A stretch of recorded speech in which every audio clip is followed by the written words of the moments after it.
Prepare for success. Optimise your study sessions. So let's start off with, what does my academic year look like? Well, this year you've just completed week 1, if you're watching this as early as the 1st of October. There's 12 weeks of teaching, a 1 week study break. There's actually a longer break because of Christmas New Year, and any formal exams for trimester A will take place the week beginning the 10th of January. They'll run for the best part of 2 weeks. Then there'll be another 1 week break, and then there's 12 weeks of teaching starting the week beginning the 31st of January. And then there's a 1 week study break, and then any formal exams for trimester B or modules that run across trimester A and B will take place in the 3 weeks beginning the 2nd of May. So, what happens after that? Well, if you've passed everything, then that's great. You go away and you come back in September. If not, you'll be working on your resits over the summer, and if you have any resit exams, they'll take place in the week beginning the 15th of August for 2 weeks. So if you get any resit exams, don't book any holidays for that 2 weeks time. So that's what your academic year looks like. So 12 weeks of teaching, you're going to have at least 3 modules to learn.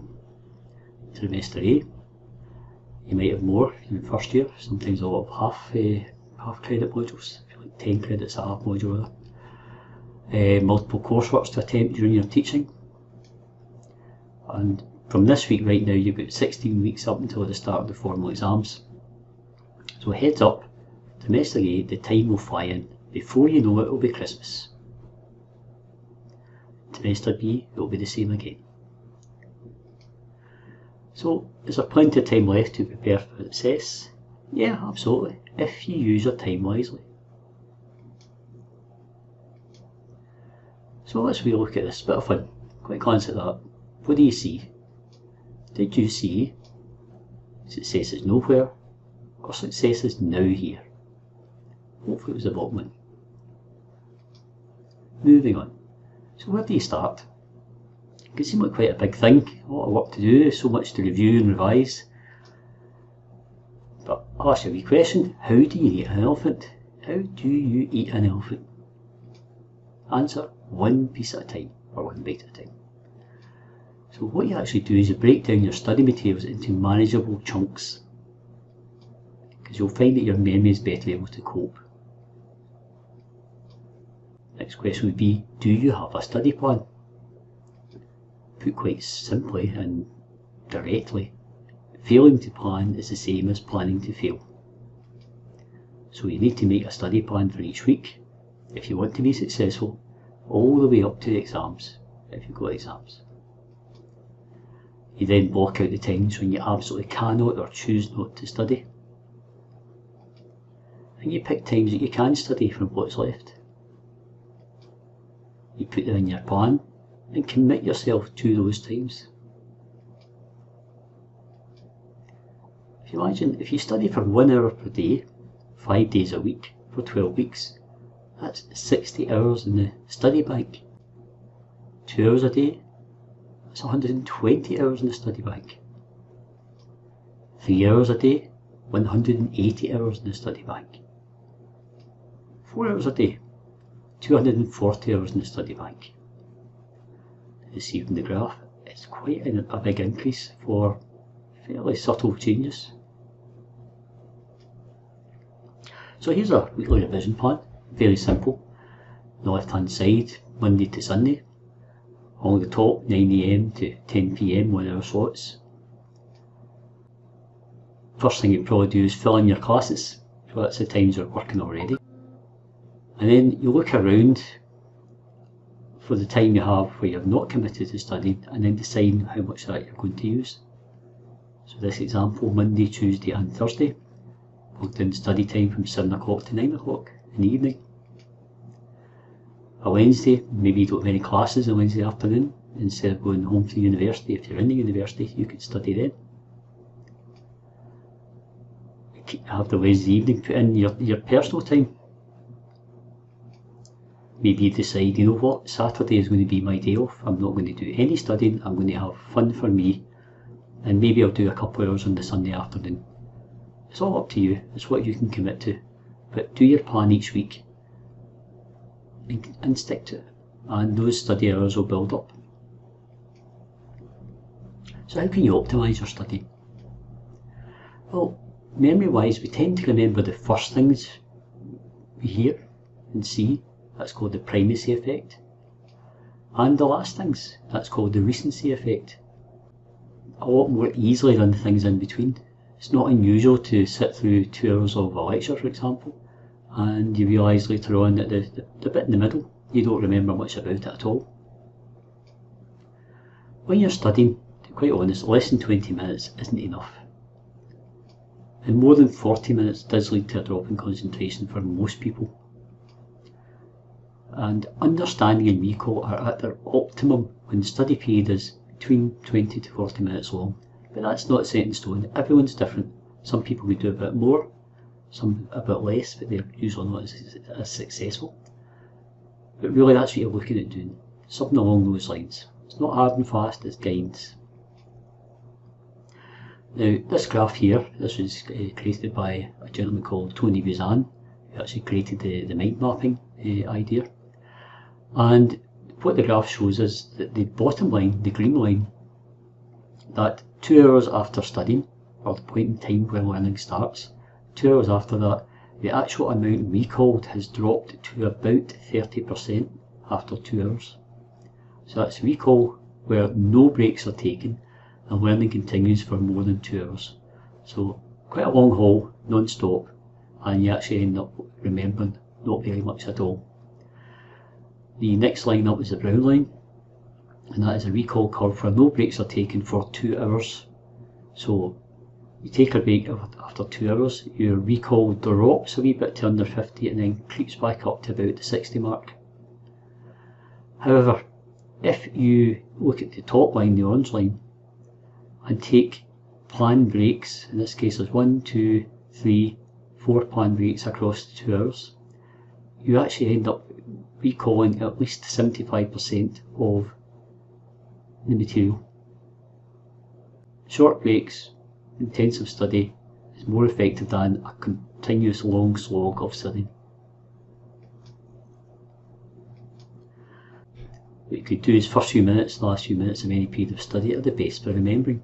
So maybe try 25 minutes study and then a 5 to 10 minute break, then another 25 minutes and so on. And when you actually take the break, don't just sit there, get up and walk about during the break, do something different, send a signal to your brain that something's changing. You could also try the Pomodoro technique.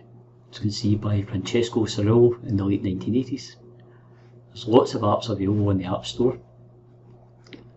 And effectively what you do is you decide how many sessions you're going to use, and you work for 25 minutes, take a 5-minute break, and after you've worked for 4 sessions, 4 Pomodoros as it's called here, after the wee tomato timer, and then take a longer break. So lots of different things to try, you find out what's best for you and use it. So let's go and revise and recall, let's cover that. So recall after learning. This graph here shows the amount recalled on the left hand side and the amount after 1 day, 2 days and 1 week. So showing how much human recall rises for a short while after learning and then falls steeply. And basically it's saying that within 24 hours you've forgotten 80%, and that increases. You've lost even more after 2 days, and then you're way down to about the 5 to 10% after 1 week. So you actually have to recall and study things again. So what we've got here is we've got another graph from Tony Buzan, and it shows the black graph, the black area shows a bit of a repeat of the one we've just seen. That after a month, for example, you've forgotten almost everything in the subject, and that spirals away, it gets worse. However, the top peaks, if you look at them, it's saying that if you review the material at the end of your study, have a wee break, and then do a quick run back through the work you've done, through the summary points, do a first review after 10 minutes. The next day, 24 hours later, do another quick review, followed by another review a week later, and a fourth review a month later. That the actual recall is 80% and above. And as time goes on, that transfers from your short-term memory into your long-term memory and becomes effectively permanent. So the key to a successful memory is a planned programme of review. And any learning or studying task, if we don't review the material systematically, we're being really inefficient. So learning a subject plus an organised review, you can end up with close to total recall. And learning a subject without a review, it comes down to about 15%. So the recall stage is really important. You can actively stop and recall throughout your study period. Approximately half your reading study time should be spent in recall. We've all done it. We started reading a book, and before you know it, you're thinking, what were the last 10 pages? I don't really remember it. So notice forgotten items, reread them. Most people try to memorise material by reading it through at least twice. It isn't always very effective. The most efficient use of study time is to read once, note the link between the different pieces of material, and then recall as much information as you can. We'll come up with a system for that shortly you could try. Another way of recording the stuff you want to remember is mind maps, as I mentioned Tony Guzant earlier on. And basically start in the middle of a page, branch out from that point, so you get an empty sheet of paper. And it's reckoned to be closer to the way that your brain works, associating words to each other, linking new information to something that you already know. So you start with the central idea, and then you put branches off, and then from those branches you can add other branches. There's www.mindmapping.com is a website you might want to visit. It gives you some more information on this. Now, if you look at this particular one here, it's very, very colourful. Structure, paper, lines, words, images. So it's a mind map on mind maps. And certainly if you ever read the books on mind maps, it suggests trying artistic things in multiple colours. But really in the end, it's whatever works for you. So here's another very basic example. It's just black and white, it's got text on it.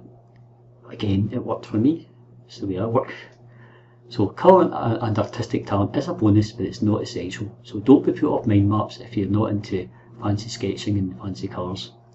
The technique does work. It's whatever works for you. Questions are the answer. Why am I saying that? Well, if you imagine if a lecturer walks into a classroom and just starts lecturing, and then after 20 minutes, say, the lecturer stops and then starts asking the audience questions about what they've just been talking about, I suspect a large amount of the audience would be trying to look invisible, be looking at their feet, trying to look away, hopefully not catch the lecturer's eye so they're not asked the question, because they were caught out. Right?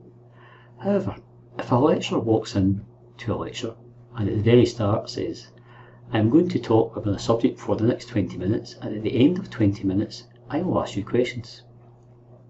Do you think that makes a difference to the approach in the audience? Will they be paying more attention? Absolutely. So, in a slightly different way in the studying, in the recall, in the revision, questions are the answer, and I'll explain why. What you can do is make notes of the key points that you wish to recall on one side of your paper. So a blank sheet of paper as you're going along, put down the notes. Now, ideally you want bullet point type sentences or even keywords rather than screeds of text.